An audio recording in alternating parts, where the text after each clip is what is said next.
Hola.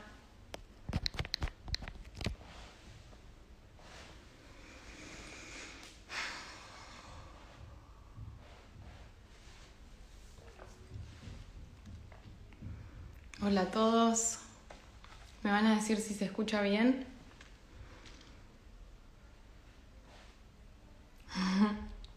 ¿Viste? Hay que aprovechar nuevo logo.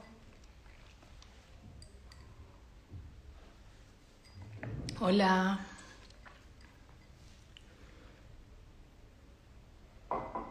NASA.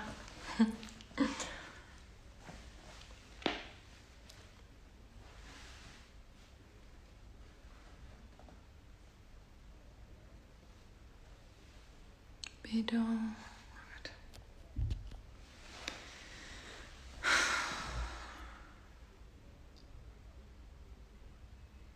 Hola, Bele. Hola a todas. Hola, amígate con tus cuentas. Invitada especial. Buenas tardes a todos. Gracias. Primero aclaremos, los talleres venían siendo a las 5 de la tarde, pero hoy lo cambiamos a las 8. Hoy es el último taller a todo esto. Nuestra invitada especial, que es Paula Galeano, vive en Estados Unidos, entonces tenía como una complicación con el horario, así que por eso lo pasamos a esta hora. Gracias a todas por venir igual. Vamos a esperar que entre un poquito más de gente y ya arrancamos. A ver qué es esto.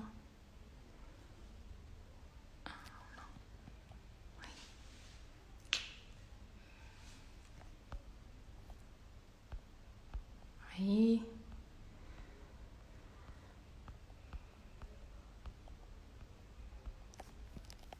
Bueno, mientras les voy contando, como les decía, este es el último de estos 8 talleres que dimos desde la Fundación, desde Microjusticia, para operadoras jurídicas.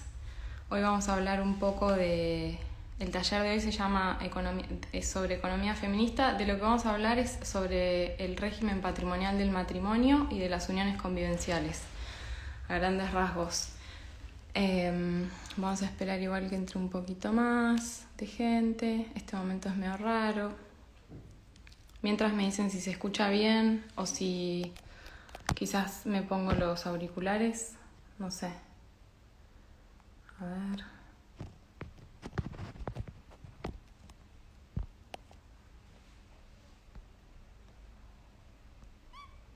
Bien.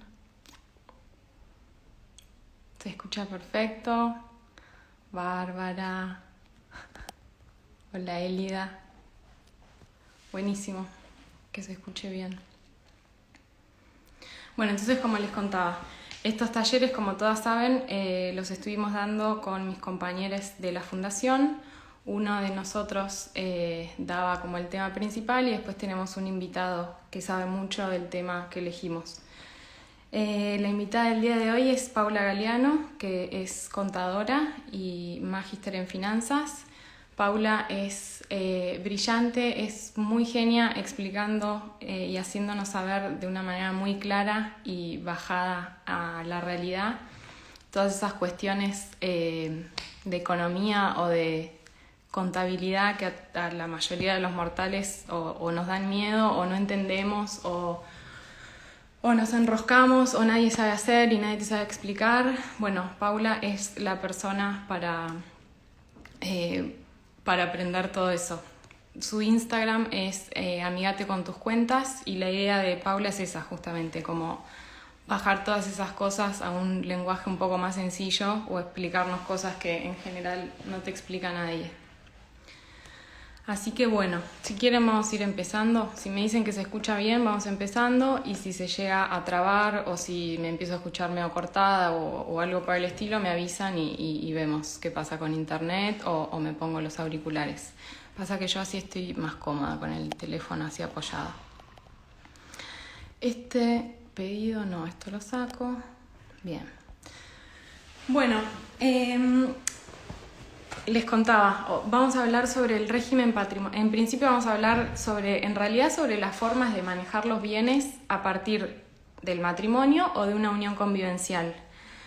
En Argentina tenemos desde el año 2015, con el nuevo Código Civil que se sancionó, tenemos la posibilidad de elegir entre dos formas o dos regímenes para manejar los bienes luego de celebrado el matrimonio. Uno es el régimen de comunidad, que es lo que antes se llamaba la sociedad conyugal, y tenemos a partir del 2015 la opción de elegir por un régimen de separación de bienes. Si bien existen estas dos opciones, para elegir el régimen de separación de bienes hay que hacerlo expresamente mediante algo que se llaman convenciones matrimoniales, que son convenciones que hacen las personas antes de celebrar el matrimonio para, por ejemplo, aclarar los bienes con los que llega cada uno al matrimonio, las deudas con las que llega y justamente esta opción. Entonces, el régimen, resumen, hasta ahora tenemos dos regímenes posibles, el de comunidad y el de separación de bienes.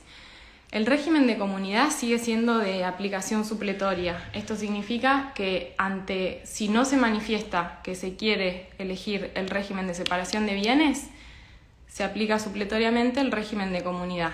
En cambio, si se quiere optar por el régimen de comunidad, hay que hacerlo mediante una escritura pública. El contenido de esa escritura pública después se vuelca en el acta de matrimonio. Vieron que las actas, ese tipo de actas como las actas de nacimiento, el acta de matrimonio, tienen un margen al costado con espacio en blanco. Bueno, la opción por el régimen de separación de bienes se va a anotar ahí marginalmente en el acta de matrimonio. Este trámite burocrático es súper importante porque es lo que hace que después esta opción sea oponible a terceros. Uno después puede decir, no, pará, nosotros nos casamos pero separamos los bienes y se prueba con eso. De todas maneras, la opción que se haga no es para siempre. Si se optó por una de las dos y se quiere cambiar el régimen, se puede hacer, solo hay que esperar un año y así sucesivamente. Si después se quiere volver a esperar, si se quiere volver a cambiar, hay que esperar otro año y así. Lo importante de esto es decir eso. Si se quiere separar los bienes, hay que decirlo expresamente en una escritura pública que después se asienta en el acta de matrimonio. Si no se elige nada y los cónyuges van el día del casamiento al registro civil y no dijeron nada, se aplica el régimen de comunidad. Si después de celebrado el matrimonio se dan cuenta que querían el otro régimen, tienen que esperar un año y a partir de ese plazo ya pueden hacer esta escritura en la que cambiarían de régimen. Eso por un lado. El régimen de comunidad es el que en general es el más conocido porque es como les digo, es el único que estaba vigente por lo menos hasta 2015 en Argentina. De todas maneras, dentro del régimen de comunidad, el régimen de comunidad lo que implica básicamente es que todos los bienes que ingresen al patrimonio de los cónyuges van a formar una masa común. De todas maneras, el régimen de comunidad supone una distinción entre bienes propios y bienes gananciales. Los bienes propios están enumerados expresamente en el artículo 464 del Código Civil. Los bienes gananciales están en el 465 y eso en realidad no tiene mucho sentido que lo leamos acá porque son enumeraciones muy precisas. Lo importante, la idea con la que está bueno que se queden es que también en realidad es esto, existen los bienes propios, existen los gananciales. Y después, también ante la duda, si no se puede probar que un bien es propio o ganancial, se presume ganancial. Después, lo que me interesa también en realidad de hoy es como ver también cuáles son. Tenemos por un lado el régimen patrimonial del matrimonio en el que tenemos estas dos opciones. Después tenemos las uniones convivenciales. Y entre estos dos mundos hay pautas que se respetan entre los dos. Si bien no es lo mismo, hay como una creencia, una falsa creencia de que desde que se renovó el código, las uniones convivenciales, las personas tienen los mismos derechos que en el matrimonio, y no. Pero bueno, sí, de todas maneras hay un par de cuestiones que se respetan en las dos. Dentro... ¿Sí? ¿Alguien me decía algo? No. Sobre esto que les digo, hay cuestiones que se respetan en el matrimonio y en las uniones convivenciales, como por ejemplo el deber de contribución. Los cónyuges están los dos obligados, deben contribuir a su propio mantenimiento y al mantenimiento del hogar, al de los hijos comunes, en proporción a sus recursos. En este punto es muy importante mencionar también una incorporación del nuevo código, que es que el trabajo en el hogar tiene valor económico. Esto está bueno porque en realidad históricamente la mujer medio que se quedó en la casa haciendo tareas de ama de casa que nunca tuvieron ningún tipo de reconocimiento, y está bueno que se le dé este estatus, porque la mujer que no trabaja y que se queda en la casa, que no trabaja en realidad, que no sale a trabajar afuera de la casa, adentro de la casa trabaja un montón, todos esos son los aportes que hace en compensación de lo que no hace. Lo mismo la persona en general, históricamente en general era el marido, pero pues se pueden dar miles de situaciones. El punto es que el trabajo en el hogar tiene valor económico. Este deber y en realidad el deber de contribución se extiende también a las necesidades de los hijos que no sean de los dos cónyuges, que sean de uno de los dos, pero que viven con los dos y que sean menores de edad o con la capacidad restringida o con algún tipo de discapacidad. El cónyuge que no cumple con este deber puede ser demandado judicialmente. Este deber de contribución está con las mismas o con diferentes palabras también presente en las uniones convivenciales, pero después vamos a ir a eso. Por otro lado, otro de los grandes principios de todo esto es la responsabilidad solidaria. Los cónyuges son responsables solidariamente. Solidariamente quiere decir que son responsables los dos. Son responsables solidariamente sobre el valor del trabajo en casa no es cuantificable, no lo dice el Código Civil. Eso se ve después, por ejemplo, hay un montón de cuestiones que nosotros las enunciamos y que después se hacen patentes ante un divorcio, por ejemplo, cuando vos tenés que demostrar de quién es el bien, o tenés que demostrar que sí, yo no salí a trabajar, pero crié a todos mis hijos, cociné todas las comidas durante tantos años. O sea, no está cuantificado en el código, pero es algo que se tiene en consideración en general en los divorcios, o es algo que tiene que tener el juez en consideración a la hora de esto, de los divorcios y de ver cómo se distribuyen las cosas. La responsabilidad solidaria en relación a las obligaciones contraídas por uno de los cónyuges, pero para solventar gastos comunes o necesidades ordinarias del hogar, digamos. Esas obligaciones sí hacen responsables a los dos cónyuges, porque si no, de otra manera, el principio es que cada uno de los cónyuges responde frente a sus acreedores con sus bienes propios y con los gananciales que por él adquiridos, digamos. Retomando esta idea de que si bien existen dos sistemas, en el régimen de comunidad también existen los bienes propios y después están los bienes gananciales. Sobre los bienes propios es muy fácil, cada una de las personas mantiene la libertad para disponer y administrar esos bienes. Eso puede ser, por ejemplo, se casan dos personas y una ya se había comprado un departamento cuando era soltera y no sé qué. Bueno, ese bien es propio.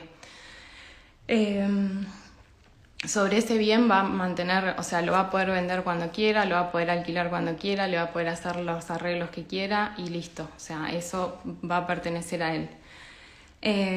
Sobre los bienes gananciales, la administración y la disposición son para el cónyuge que lo adquirió, salvo los actos que requieran asentimiento del otro cónyuge. En este punto es importante el tema de la vivienda familiar. La vivienda familiar es inejecutable. La vivienda familiar es obviamente en la unión civil. Después hablamos de la unión civil. Y en realidad, para que les quede claro, la responsabilidad solidaria siempre también tiene que ver un poco con el sentido común. Son solidarios en aquellos gastos que eran para los dos o que contribuían al hogar o a la educación de los hijos. Todo lo que salga de ahí ya deja de ser solidario y si hereda algo después de casarse, no, eso es propio. Eso está por eso les digo lo de la enumeración de los bienes propios y gananciales, eso está muy claro en el código. Si quieren después lo repasamos, pero no tiene mucho sentido porque el código los va enumerando expresamente.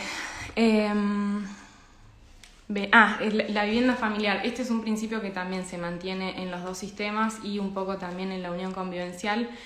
La vivienda familiar es lógicamente el lugar, la casa, el departamento donde vive la familia y es en principio inejecutable por deudas que se hayan contraído posteriores al matrimonio, salvo que las hayan contraído los dos o un cónyuge con asentimiento del otro. Y después, por otro lado, sobre la vivienda familiar, ninguno de los cónyuges puede, sin el asentimiento del otro, disponer sobre los derechos de esa propiedad o sobre los bienes muebles indispensables. Esto es, vivimos en un departamento, viven en familia en un departamento, ninguno de los dos cónyuges puede ni venderla, ni alquilarla, ni nada sin la autorización del otro y tampoco puede empezar a vender la heladera, el horno, las camas sin la autorización del otro. Yo esto hace bastante que no lo leía y me causó un poco de gracia, pero en realidad todas estas cosas que legisla el código las legisla a raíz de mucha experiencia. Entonces, evidentemente pasó mucho esto de que sin el asentimiento del otro una persona empezaba a vender o a deshacerse de las cosas. Eso no se puede. El de la vivienda familiar es como uno de las cuestiones que les comentaba se mantienen en todo. Por otro lado, hasta acá tenemos que, antes de la celebración del matrimonio, entonces, exacto, incluso si la vivienda familiar es un bien propio, exacto. Si quieren les digo, el artículo del asentimiento es el 456. Entonces hasta ahora tenemos que antes del matrimonio se pueden hacer convenciones matrimoniales. Estos son como pactos o escritos que se hacen las partes diciendo, yo llegué acá con este departamento, con esta moto, con este auto, con esta deuda con el banco, con esto y no sé qué. Y a la vez también en las convenciones matrimoniales es el momento para ejercer esa opción entre el régimen de comunidad o el de separación. A partir del matrimonio, una vez celebrado el matrimonio, acá es cuando entran a jugar estas cuestiones de las cargas de la comunidad, de los deberes de la comunidad, de las deudas de los cónyuges, de la responsabilidad solidaria y de las obligaciones personales. Esto, y mi esposo construyó. Los casos puntuales después, si quieren, los vamos viendo en un terreno de su papá. Porque esto es interesante, hay bienes que se llaman, no sé qué quieren, si quieren lo vemos después o si quieren, pero por ejemplo, los bienes gananciales que antes se llamaban anómalos son los bienes que técnicamente serían gananciales porque se siguen adquiriendo mientras dura el matrimonio, pero que en realidad son los bienes que se adquieren cuando, por ejemplo, todavía no salió el divorcio, pero ya hay una separación de hecho. O todavía no salió el divorcio, pero ya se presentó la demanda. Con lo cual, hoy en día se entiende que esos bienes, en realidad, depende del caso. Si, por ejemplo, si antes de tramitar el divorcio se separaron de hecho, después los efectos de la sentencia de divorcio van a ser retroactivos a la fecha de esa separación. Entonces, la sentencia de divorcio extingue la comunidad y esa extinción de la comunidad se retrotrae a esa fecha de separación. Lo mismo con si la separación de hecho no vino antes que el trámite de divorcio, los efectos de la sentencia de divorcio se retrotraen a la fecha de notificación de la demanda, si lo pide uno solo, o a la fecha de la presentación conjunta de los dos. Entonces, que también acá tiene mucho sentido que si una pareja, si bien todavía no está divorciada, ya está separada, no tendría por qué participar en las ganancias del otro. Es como bastante... yo estoy bastante de acuerdo.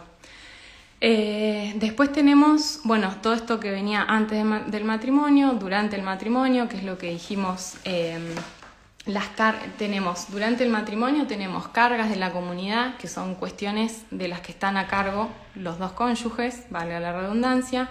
Tenemos obligaciones personales de cada uno, tenemos este deber de contribución que habíamos dicho, que es el deber que tienen los dos de contribuir en proporción a sus recursos al mantenimiento propio y del hogar familiar, de los hijos, a la educación de los hijos.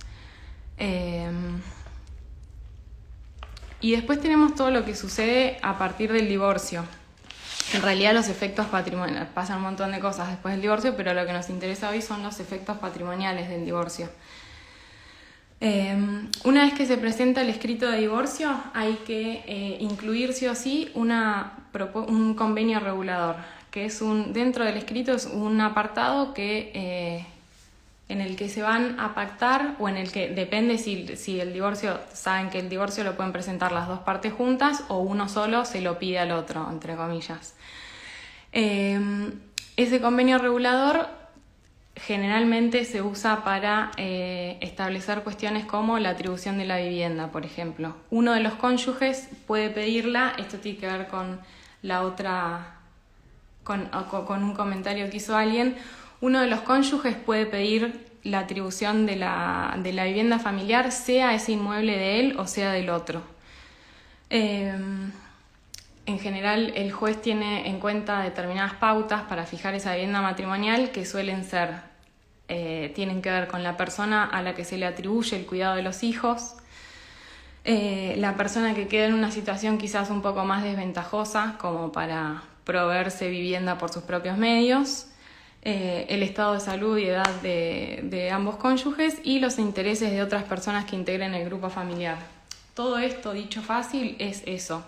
Una vez que se pide el divorcio, una de las dos partes puede pedir que se le atribuya la vivienda familiar, y el juez va a tener en cuenta eso. Ok, vos estás pidiendo quedarte con tu casa, pero ¿te vas a quedar con los chicos o te los vas a quedar la mayor cantidad de tiempo? ¿En qué situación está cada uno? Bueno, todo eso lo va a decir el juez. En realidad, el juez decide las cuestiones en las que las personas no se ponen de acuerdo. Si las partes ya están de acuerdo, listo.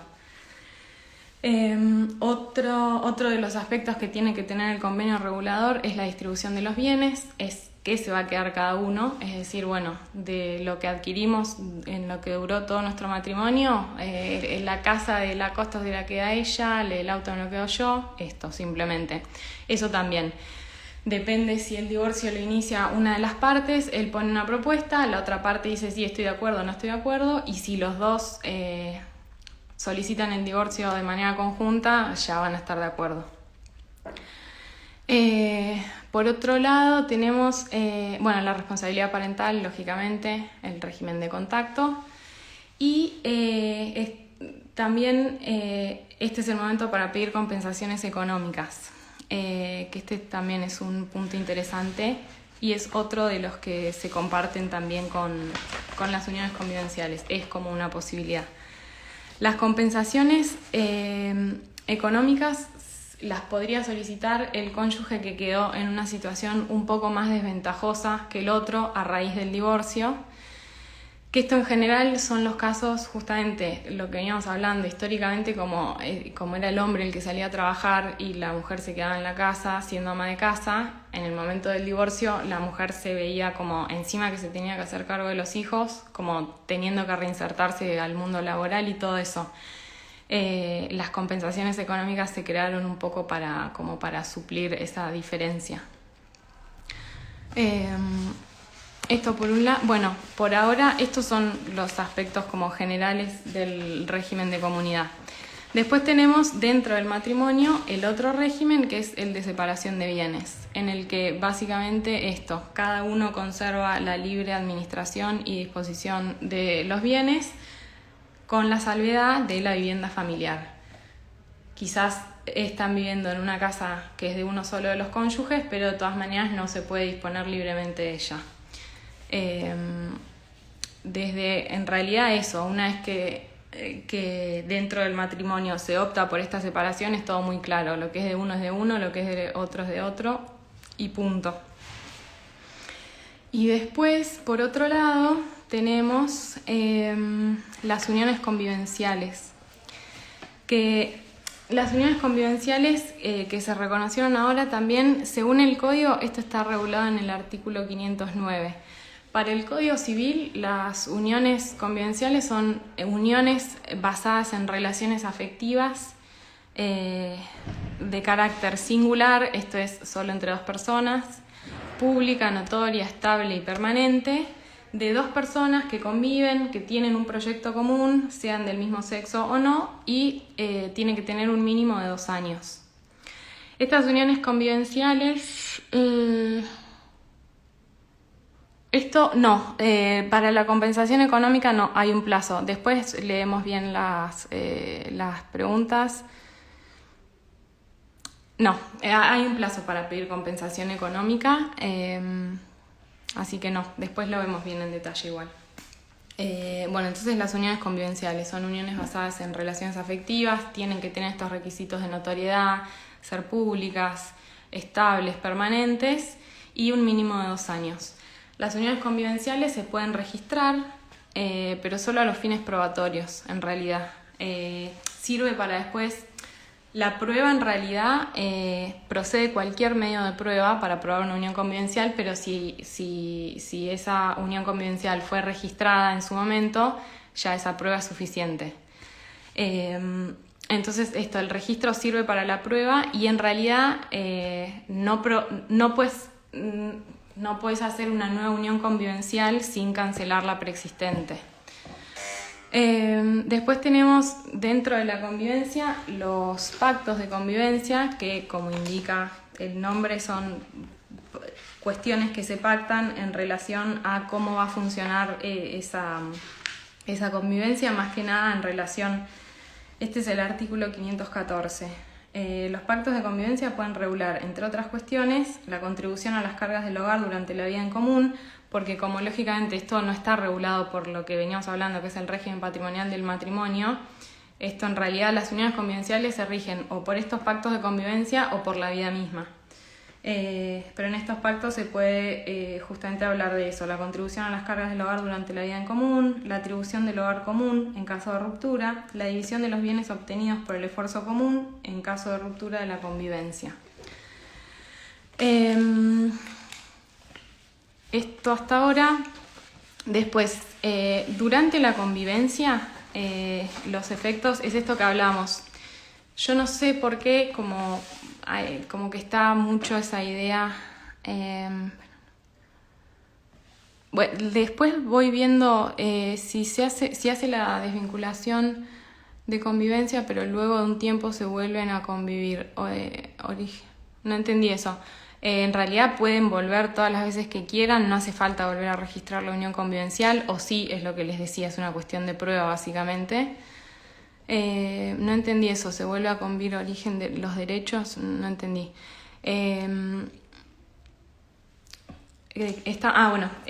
Los efectos, o sea, las uniones convivenciales tienen efectos durante la convivencia y tienen efectos cuando termina la convivencia también.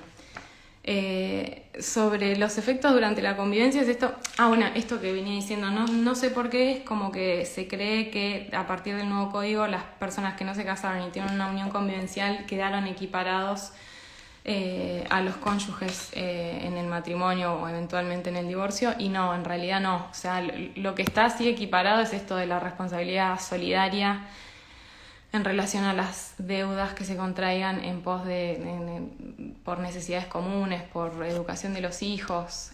Hay un deber de asistencia, pero después en realidad lo que es de uno y lo que es del otro es del otro. Bueno, mientras dura la convivencia, digamos, las relaciones patrimoniales de las personas se rigen o por lo estipulado en el pacto de convivencia, y si no hay pacto, es esto: cada uno ejerce la libre administración y disposición de sus bienes, salvo de vuelta la protección de la vivienda familiar. Por otro lado, los convivientes se deben asistencia. Esto es como asistencia durante la convivencia, es esto como contribuir los dos a los gastos comunes de todo. Después tenemos en la responsabilidad por las deudas frente a terceros, lo mismo, son solidarios en relación a estas deudas que hacen a la convivencia o a la familia. De vuelta tenemos la protección de la vivienda familiar. Si la unión está inscripta, ninguno de los dos puede disponer sobre la vivienda familiar sin el asentimiento del otro. Tampoco pueden disponer sobre los bienes muebles fundamentales, y tampoco se puede ejecutar por deudas que se hayan contraído después de la inscripción, salvo que hayan sido contraídas por los dos o con uno o por uno solo con asentimiento del otro. Y después, por otro lado, tenemos los efectos por el cese de la convivencia, que esto es, termina la convivencia y a ver qué se puede reclamar y qué no. Existe la posibilidad de solicitar una compensación económica, que tiene el mismo criterio que tiene la compensación económica en el divorcio. Es para aquel de los dos que haya quedado en una situación un poco más desventajosa o que le cueste un poco más volver como a pararse.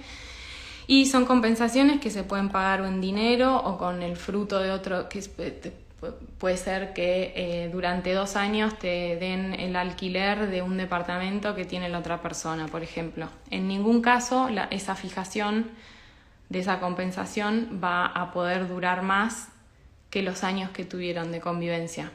Esto si es de manera judicial, si las partes por sí mismas deciden que, hasta que a vos se te ocurra, hasta que vos consigas trabajo, hasta lo que sea, vos te vas a quedar con este alquiler o te voy a pasar una plata. Eso sí, obviamente, se puede pactar. Todo lo que decimos que se puede y no se puede es en función del trámite judicial. Si las personas se pusieron de acuerdo de otra manera, listo. Creo que, no sé si les quedó alguna duda. A ver esto, se hace la desvinculación. Eso sí, hay que volver a hacer el certificado de convivencia, sí, exacto. En Buenos Aires se registran en los CGP, en los registros civiles. Es también un acto al que van las personas con un testigo cada uno, firman ahí un papel, es muy simple. Claro, exacto. En algunas ciudades o en algunos pueblos se hacen en el juzgado de paz. Eso depende, pero en general es un equivalente o a un registro civil o al juzgado de paz o al CGP.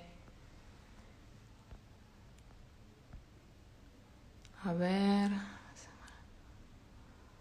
Ahora busco bien el plazo. Bueno, creo que era de 6 meses, pero sí hay un plazo para pedir la compensación. En general la compensación se pide en el mismo escrito de divorcio o dentro del trámite de divorcio. Sí, obviamente que suele haber diferencias entre lo que yo estoy diciendo y la jurisprudencia y lo que dicen los jueces, sí, la verdad sí. Eso lamentablemente sucede cada vez que hay que interpretar la ley. Si bien la ley está escrita, después el juez interpreta una cosa o interpreta otra, y sí, sí, es verdad.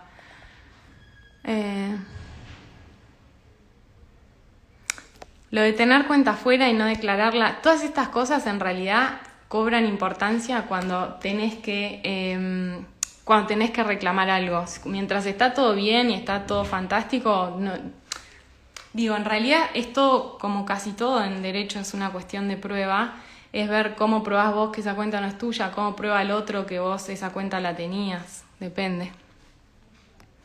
Exacto, yo pienso lo mismo. Hay que leer un poquito el código antes de decir si te vas a casar o no, pero bueno, nadie lo hace.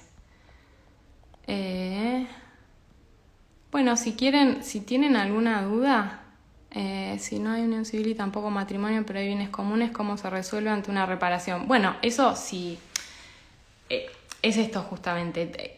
Todo se vuelve relevante ante la cuestión formal. O sea, si no estaban casados, pero vivían juntos y tenían una familia y se compraron un departamento, bueno, eso tiene que constar en la escritura. Exacto, 6 meses. Todo eso tiene que constar en la escritura. Si fue un terreno, si fue una casa, si fue un auto, todo eso tiene que estar específicamente puesto. Como se hace también, por ejemplo, hay muchas veces que entre dos personas se compran qué sé yo, una casa con dinero que ya tenía uno de otras cosas y dinero ganancial. Todo eso hay que dejarlo en la escritura.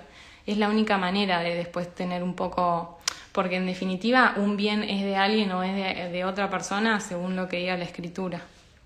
No sé si se entendió, pero eso, si hay bienes comunes pero no hay matrimonio, todo lo que se compra en común tiene que constar formalmente que se compró con fondos de los dos. A ver, eso, gracias Gir. A todo esto síganos en todas las redes sociales. Si tienen dudas nos pueden mandar también dudas que no se puedan contestar hoy o lo que sea, nos pueden escribir a info@microjusticiaargentina.com.ar, nos pueden hablar por acá por Instagram, por Facebook, nos pueden agregar, nos pueden consultar cosas. Bueno, no sé si estás por ahí, Paulita, para hacer tu entrada triunfal. A ver si te encuentro acá. Amigate. Aquí, Paulita. No. Es dependiendo de la provincia, dependiendo qué, lo de la unión convivencial, en dónde se firma. Después las contestamos. ¡Hola! Hola, hola María, ¿cómo estás? Hola a todas. ¿Cómo estás, Paulita? Paulita es lo Bien, más, se las presento. Como les decía, es contadora, magíster en finanzas, pero es lo más explicando esas cosas que nos cuestan a casi todos, salvo a los contadores, y que nos enroscan y que nos dan como medio pánico. Paula las explica muy bien y de una manera muy clara. eso espero, eso Hola, espero. Paulita. Hola a todas. Bueno, si querés, Voy a empezar a arrancamos. poner... Sí, Paula hizo unos PowerPoint muy lindos que mientras ella habla yo voy a tratar de subirlos. Dale, ahí estoy ajustando un poco el celular para Bien. escuchar. Ahí estamos, buenísimo. ¿Se ven? Sí, se llegan a ver Sí, bien. esa es la primera, sí. Dale, genial. Yo te voy avisando cuando la vamos cambiando. Dale. Bueno, la idea del taller de hoy es ver 4 temas que me parecieron que nos podían servir a todas. Primero, como un tema bastante base para el tema de nuestras finanzas y de los impuestos, que es la clave fiscal. Después vamos a hablar un poco sobre monotributo social y lo que se conoce como monotributo general. Y por último, vamos a ver lo que es la cuenta gratuita bancaria universal, que puede llegar a ser de utilidad para las personas que están hoy en el vivo. Si querés cambiar la diapositiva. Dale, voy a la primera, Bueno, dale. la clave fiscal es una clave que junto con nuestro Quili Quil nos sirven para poder acceder a la página web de la AFIP y ahí poder hacer todos los trámites impositivos. Hoy en día la mayoría de los trámites se hacen vía web y la mayoría de la información que la AFIP nos quiere transmitir a nosotros lo hace a través del domicilio electrónico fiscal declarado, que básicamente es un mail que nosotros queremos dejar ahí registrado y está bueno porque ahí vos vas a recibir todas las notificaciones. ¿Cómo se puede obtener esta clave fiscal si es que no la tenemos? Hay 2 caminos, básicamente. Por un lado tenemos el trámite electrónico, que se puede hacer a través de la aplicación Mi AFIP, que se baja en todos los celulares. Lo que Dale. tiene que tener este celular es una cámara frontal, porque la aplicación tiene que Para los datos reconocer tu cara. biométricos. Claro, Claro, exacto. tiene que reconocer tu cara. Y también tenés que tener el DNI tarjeta. Esos son los 2 requisitos para poder obtener la clave fiscal a través de la aplicación y también, si vos te llegas a olvidar la clave fiscal de AFIP, para recuperar la clave también la puedes hacer a través de la aplicación. Si no, también otra forma electrónica de hacerlo es a través del servicio de home banking de un banco que tengamos bajo nuestro nombre. Hay una parte que se llama Servicios AFIP y hay una parte que se llama Crear clave fiscal. Si Bien. la vía electrónica no nos funciona, existe una forma presencial de hacerlo, que es que tenemos que ir con un formulario, que es el 206, nuestro DNI en original y fotocopia, y sacar previamente un turno en la página web, en la agencia de la AFIP que más cerca nos quede en nuestro domicilio. Bien. Eh, Eso es básicamente para la clave fiscal, que nos va a servir tanto para poder gestionar lo que ahora vamos a ver, que es el monotributo social, como para gestionar el monotributo general o cualquier impuesto que nosotros tengamos. Bien, Inclusive si no tenemos ningún impuesto, también está bueno gestionarlo porque desde la página web hay una parte que se llama Nuestra Parte, que la FIP te informa a vos qué información tiene sobre tu persona. Entonces, exacto. nada, eso siempre está bueno conocerlo. Bien. Y Si una querés, pregunta, sí, ¿puede pasar que alguien haya tenido un clave fiscal que después durante mucho tiempo no hizo nada sí, y se le desactualizó, no la tiene sí. más? ¿Eso puede pasar? Sí, eso puede pasar y lo que podés hacer hoy en día con la aplicación es reactivarla de esa forma y si Ujú. no, la podés reactivar también desde la página web. Siempre hay que tener presente que si uno lo reactiva desde la página web, vas a tener lo que se llama grado en nivel de seguridad 2. La FIP Ujú, tiene distintos niveles de seguridades. Si uno ujú. quiere tener el monotributo general, vas a necesitar el nivel de seguridad 3.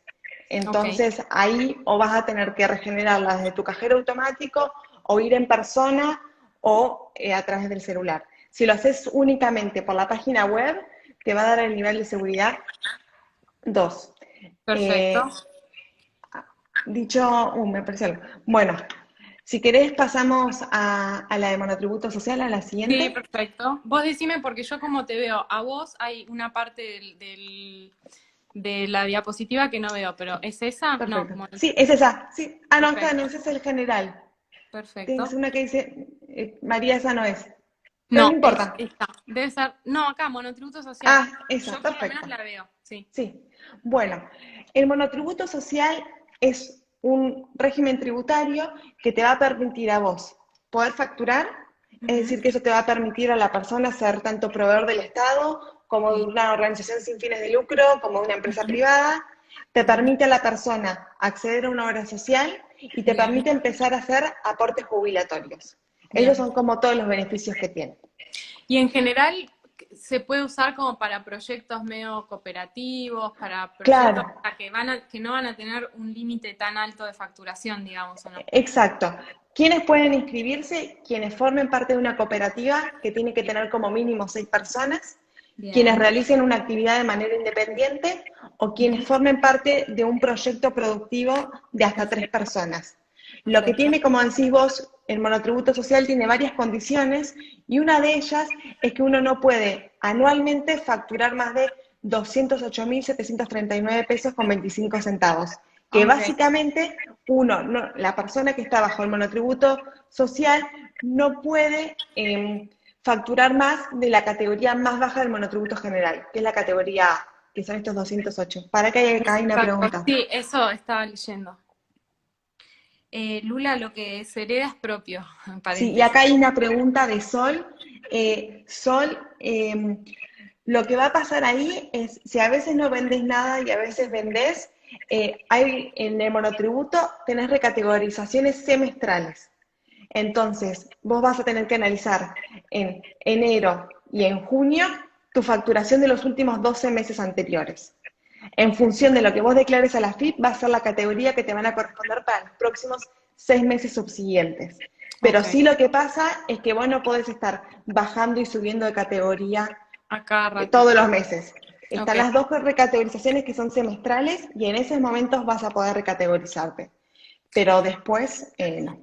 Y se Siempre, puede, y también sí, existe la opción como en el monotributo común, como de darla de baja por un tiempo. Si sí, ves que si no estás haciendo lo que lo sí. que haces regularmente o lo que sea y no querés pagar el monotributo, se puede. Sí, la Ok. diferencia con el monotributo social es que no solo interviene la AFIP, sino que interviene el ANSES y el Ministerio de Desarrollo Social. Justo ahora Ok. le iba a comentar, el monotributo social, como es un plan específico del Estado, Mm, necesita una aprobación del ANSES. ok. Entonces, uno para darse de alta en el monotributo social, lo primero que tenés que hacer es sacar un turno en la página web del ANSES y presentarte ante el ANSES con tu DNI, tu copia, y si formas parte de una cooperativa o de un proyecto productivo, con las constancias de estos proyectos, Ok. porque el ANSES y el Ministerio de Desarrollo Social tienen que aprobarte a vos esta inscripción, que en general ese trámite tarda entre 45 y 60 días, porque digamos, el monotributo social, el mayor beneficio que tiene es que uno paga solo 520 pesos con 61 centavos por mes. Por mes, Es exacto. decir, la persona que forma parte del monotributo social únicamente paga la cuota del monotributo vinculada con la obra social. Ah, Después, y te iba a preguntar eso, si sí, tenemos qué sé yo, esto, hacemos tortas, por ejemplo, vos y sí, yo y una amiga más, ¿quién paga sí. el monotributo? ¿Lo pagan los tres? ¿Se paga uno Las tres solo? personas, las tres Ah, personas que forman parte del proyecto, sí. ok, Y bien, siempre hay que tener presente que como es un plan específico del Estado, no todas las actividades están incluidas. ok, En la página de argentina.gov.ar explica y detalla qué actividades no están incluidas. Y ok, también siempre recordemos que el ANSES va a verificar un poco nuestra situación. Por ejemplo, para darte un ejemplo, uno para acceder al monotributo social no puede estar en relación de dependencia. Uno para acceder al monotributo social exacto, no puede ser profesional universitario. Uno para acceder al monotributo social puede tener hasta un inmueble y un auto, que el auto tiene que tener como mínimo 3 años de antigüedad. Como que hay ciertas claro. condiciones, Sí, es para no desvirtuar la naturaleza de la figura, tal cual, digamos. tal cual. Porque de Acá, nuevo, perdón, no sí, hay que esperar ningún plazo, creo. Si le das de baja el monotributo y luego lo querés dar de alta nuevamente, ¿hay que esperar un plazo o no? ¿O no? no, no, al Ok. monotributo general, no. Sí, Sí, lo que pasa es que el problema es cuando uno se transforma en responsable inscripto y después uno se quiere volver a inscribir. Pero si siempre ok. te mantuviste dentro del Pero, monotributo, no hay bien, problema. bien, perfecto. Y siempre hay que Eh, tener presente que para el monotributo, perdón, María, que te interrumpí, si uno no, se dio de baja y después uno se quiere dar de alta, siempre hay que tener presente de no tener deudas ante el monotributo, porque a ok. veces cuando uno tiene atrasos, Te iba a eh, preguntar eh, eso, sí, claro, sí. Si en algún momento de tu vida fuiste monotributista y no pagaste y sí, después le diste de baja, esa deuda sigue quedando ahí en la FIP, digamos. esa deuda sigue quedando y esa deuda sigue generando intereses. Las Ok, deudas ante la FIP siempre generan intereses. bien. Eh, Hay una parte dentro del monotributo que se llama como cuenta corriente y uno Ujú, puede visualizar qué pagos se fueron acreditando en nuestra cuenta y cuáles son los pagos que uno tiene deuda y desde exacto. cuándo, y uno desde ahí puede generar el DEP, e inclusive desde esa parte uno puede reimputar pagos, porque no existe, no pasa frecuente, pero puede pasar que uno haya hecho un pago que le haya hecho un pago a la FIP y Ujú, que no se haya acreditado y uno puede, con el comprobante del pago, registrarlo dentro de la página. Y lo que te quería comentar respecto a no tener los pagos al día es que la FIP asigna a sus contribuyentes distintas categorías de riesgo en ah, función de su comportamiento. Y ok, puede ser que si uno tiene una categoría muy alta de riesgo, la FIP te puede no permitir darte de vuelta de alta de monotributo o te puede poner ciertas restricciones a la hora de facturar. ok, perfecto. ¿Cuánto se paga el monotributo social por mes? 520 pesos con 61 centavos. Eso se paga en el caso de que la persona que se dio de alta decida solo esa persona estar inscrita en la obra social. Uno en la obra social del monotributo social puede incorporar a familiares como ser hijos o cónyuges, pero si uno los incorpora va a pagar extra por esa incorporación. Bien, perfecto. ¿Lo tributario tiene prescripción? Sí. Y lo de la seguridad social tiene otra, exacto, porque lo tributario es de la FIP y lo de la seguridad social de la ANSES. Perfecto. Vos decime Eh, el cambio. sí, lo que hay que tener en cuenta respecto al monotributo social es que uno, una vez que uno va a la oficina del ANSES, hace el trámite y todo, la persona te va a dar un comprobante, es un número del trámite y junto con tu número de DNI vas a poder consultar el estado del trámite en la página web del Ministerio de Desarrollo Social. Perfecto. Ahí, Sí, pero como monotributo social no estarías pagando FIP, ¿verdad? No, porque pagás solo el concepto de la obra social. ok, Pero igual todas las deudas de los monotributos las vas a ver desde la página de la FIP. genial. Y ahí Perfecto. una pregunta, ¿cómo se da de baja el monotributo que nunca se llegó a usar? Por lo que dijiste también en la página de AFIP. Una vez que Sí, entras con tu clave fiscal, si es ¿o no? monotributo general, sí, si es monotributo social es Sí. ante el ANSES. Ah, ok. Ahí, claro, Es, la pregunta dice monotributo, pero viene esa distinción. claro, tal cual. Bien. El monotributo social vamos a hablar de tres cositas que siempre hay que tener en cuenta. Primero, ¿cómo podemos facturar? El Ujú. monotributo social nos permite facturar de dos formas distintas. Una es la más antigua, que es un talonario, que es de papel, y Ujú. la otra es a través de la facturación electrónica que se hace en la página de la FIP, que es súper Ajá. sencillo de hacerlo, y lo que tiene de bueno hacerlo de manera electrónica es que a nosotros nos queda un registro de a quién le fuimos facturando y cuánto le fuimos facturando, cuándo emitimos la factura. Muchas veces los registros en papeles son más fáciles de perder y bueno, lo electrónico lo bueno es que tenemos un respaldo en la página de la FIP. Después Bien, hay que siempre tener presente que el monotributo vence el 20 de cada mes y que uno bien, tiene que pagarlo de manera mensual. El sí, monotributo social, a diferencia del monotributo general que vamos a ver ahora, te permite pagarlo en lugares como Rapipago, que son bien, centros que aceptan pago. Y bien, después lo puedes pagar de manera electrónica, generando un BEP, adhiriéndolo como un débito automático a una caja de ahorro, bien. con la tarjeta de crédito, a través de home banking, de un cajero automático. Lo que está Eh, bueno aclarar es que esto del vencimiento, o sea, vence el 20, vos podés no pagar el monotributo. A ver, no, sí, podés no pagarlo, no, no es que te van a venir a buscar, pero si lo pagas después del 20, ya estás pagando intereses. Ese es el tema, ¿no? También. sí. ¿Para Exacto, qué quiero bien. responder? Sí, Quiero sí, sí. responder dos preguntas. Griselda, el talonario está prohibido para el monotributista general. Común, claro. El monotributista social sí puede hacerlo. Y después, eh, Lore, la pregunta que vos me haces sobre el monotributista social solo puede desarrollar una única Una actividad. actividad, no Claro. puede desarrollar dos. Si vas a desarrollar dos actividades, ya pasarías a ser parte del monotributo general, porque no estarías Claro. cumpliendo una de las condiciones. Bien. Y para que le responda a Sandra, Sandra, yo te recomendaría, si podés, si tu celular así lo permite, bajarte la aplicación de MiAFIP a tu celular y ahí te va a tomar como unas fotos y te va a pedir fotos de tu documento y ahí, una vez que corrobora que tu cara es tu cara, te va a dejar recuperarla fácilmente. Genial. Perfecto. Y bueno, lo que ahora quería comentar, además de lo del pago, es que monotributo social como el monotributo general, está bueno entender que son impuestos nacionales, porque los recauda la FIP. Pero después tenemos los impuestos provinciales, que en este caso sería ingresos brutos. Ingresos brutos, como es provincial, depende de Bien. todas las provincias del país como la quieran regular. Pero traje dos casos como para poder explicarlos. El monotributo social en general está exento de pagar ingresos brutos, pero es distinto los trámites que uno tiene que hacer según la jurisdicción donde uno viva.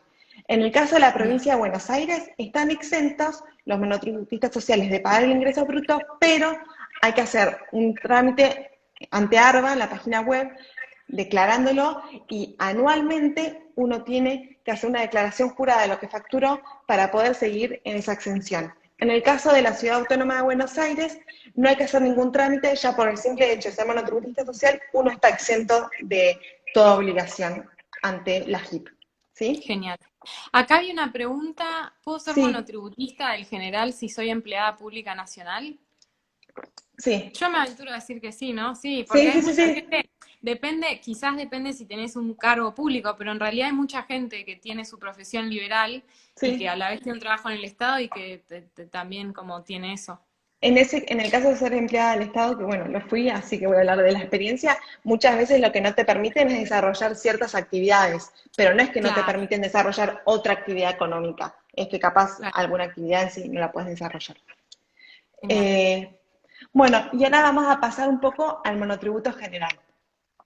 El monotributo general, como dice la palabra monotributo, lo que tiene de simple este impuesto es que en un único pago uno está cancelando distintas obligaciones. Por un lado tenemos el componente impositivo, que es IVA y ganancias, y por el otro lado tenemos el componente previsional, que es tanto la jubilación y la obra social. Bien, Pero para ser monotributista general hay ciertos parámetros que uno tiene que tener en cuenta. ujú, Primero, si vas a vender productos, tu facturación bruta anual no puede superar los 2.600.000 pesos. En el caso de ujú, prestar un servicio, no puede superar el 1.700.000 pesos. Y ujú. después, a diferencia del monotributo social, uno sí puede estar en relación de dependencia y uno sí puede ser un profesional universitario. Es Bien, decir, los que no podían ser parte del monotributo social, acá sí podrían estar enmarcados. Y digamos, Las únicas restricciones que existen, además de lo que uno no puede facturar por mes, es que uno no puede importar en los últimos 12 meses y uno, para ser monotributista, no puede desarrollar más de 3 actividades o tener más de 3 locales afectados a su actividad.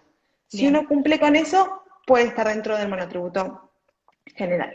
Después, si genial. querés, María, pasar, que no sé cuán bien se va a ver, pero les quería Dale. mostrar un poquito la tabla que pone la FIP. Esta tabla se A actualiza. ver, dale, déjame buscarla porque monotributo general, no, ese no, ¿no? Porque no A ver, entiendo, no sé si alguien me puede ayudar. Ah, a ver, para si yo. Ah, no, sí. no, perdón. A ver, déjame. Yo veo, en la mitad de la pantalla te veo a vos y en la otra mitad veo una mitad Sí, no, de la. no, no importa. Dale, porque igual aclaramos que No importa. todo este contenido después lo mandamos por mail. Si no lo puedo ver Dale, acá, no se preocupen porque lo mandamos. voy a hacerlo yo visualmente. Hay A una ver, tabla que es de las sí, categorías del monotributo que va sí. de la A a la K y que nos explica cuánto puede ser nuestras facturaciones en los últimos 12 meses, cuánto podemos gastar de energía eléctrica asociada a nuestra actividad, cuántos metros cubiertos podemos tener asociados a esa actividad, cuánto podemos gastar de alquiler y después nos va a decir cuánto vamos a pagar por obra social, por jubilación y por la parte impositiva y nos va a arrojar un total. Lo que Bien. uno paga mensualmente no es lo mismo si uno desarrolla la actividad de vender cosas muebles que si uno desarrolla la actividad de prestar un servicio. Ok.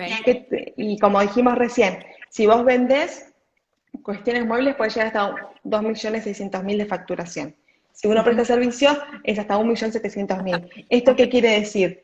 Que hasta la categoría H uno puede prestar un servicio. La Ok. categoría I, J y K son solo para los que venden cosas muebles. ¿Para qué hay? Ok. Si hay Eh, una pregunta ahí. ¿Qué pasa si los padres están separados? ¿Pueden tener cada pero uno el monotributo social y uno de ellos brindarle la obra social al hijo? Sí, sí, porque de hecho sí, solo las personas solo pueden sí. estar afectados a una. Y también uno puede unificar los aportes de la obra social, siendo monotributista general o monotributista social. Ok. Respecto a las obras sociales, está bueno recordar que la página de la Superintendencia de Salud de Servicios nos va a pasar un listado de las obras sociales que uno puede Ujú. elegir, tanto en el monotributo social como las obras sociales que uno puede elegir estando en el monotributo general. Y también para las personas que así lo deseen, está bueno recordar que los aportes que uno hace a través del monotributo a una obra social pueden ser redirigidos a una Derivados. Ah, prepaga, derivados a eso te una iba a prepaga. preguntar. Tal cual. Exacto. Es un Bien, trámite que tarda unos 3 meses en acreditarse, pero después cubre efecto. bien, perfecto. ¿Cuánto vale el más bajo? El más bajo sale 1.955 pesos con 68 centavos en cuanto al monotributo general. El monotributo social son 520 pesos con 61 centavos. Sí, el monotributo social hace aportes para la jubilación. Sí, en Allá realidad o sea, como todo, o sea, justamente una forma de asegurarte aporte. El monotributo brinda como pasás a estar en blanco con lo bueno y con lo malo. O sea, tenés que pagar todos los meses, pero también empezás a hacer sí, aporte. Exacto. además lo bueno del monotributo social es que uno empieza a ser parte de la economía formal y Exacto. uno empieza Exacto. a generar años de aporte para su jubilación. Bien, genial. Si pertenece a una cooperativa, ¿puede elegir obra social? Si es monotributista, sí. Sí, si es Sí, monotributista social o general, en los dos casos, sí. Sí, bien, se genial. puede elegir. El listado de cuáles son las obras sociales que toman a monotributistas sociales están en la página de la Superintendencia de Salud. Bien, un avisito, queda un minuto para que se corte este vivo y después volvemos a entrar, vuelvo a hacer uno y volvemos a entrar todos y Dale, terminamos. Porque justo ahora, dale. no sé si a vos te aparece, 48, 47, entonces No, se cierra esto, armo un vivo nuevo y vuelven a entrar. perfecto. ¿Tengo que En tener la- clave para ingresar en AFIP ¿Qué? o necesito un abogado? No, para esto no No, necesitas no un necesitas un abogado. abogado. No, no, no. Para ningún trámite de la FIP necesitarías un abogado y está bueno recordar que el canal de YouTube de AFIP oficial tiene un montón de tutoriales, digamos, tiene tutoriales sobre todos los trámites que tenés que hacer ahí adentro. Entonces, si en Bien, algún momento están trabadas, no les sale o se les complejiza, el canal de bien, YouTube lo explica como muy paso a paso, no se olvida de ningún clic, de nada, así que eso puede ayudar para resolverlo. Genial. Bueno, esto se va a cortar, nos volvemos a ver en Sí. 2 minutos.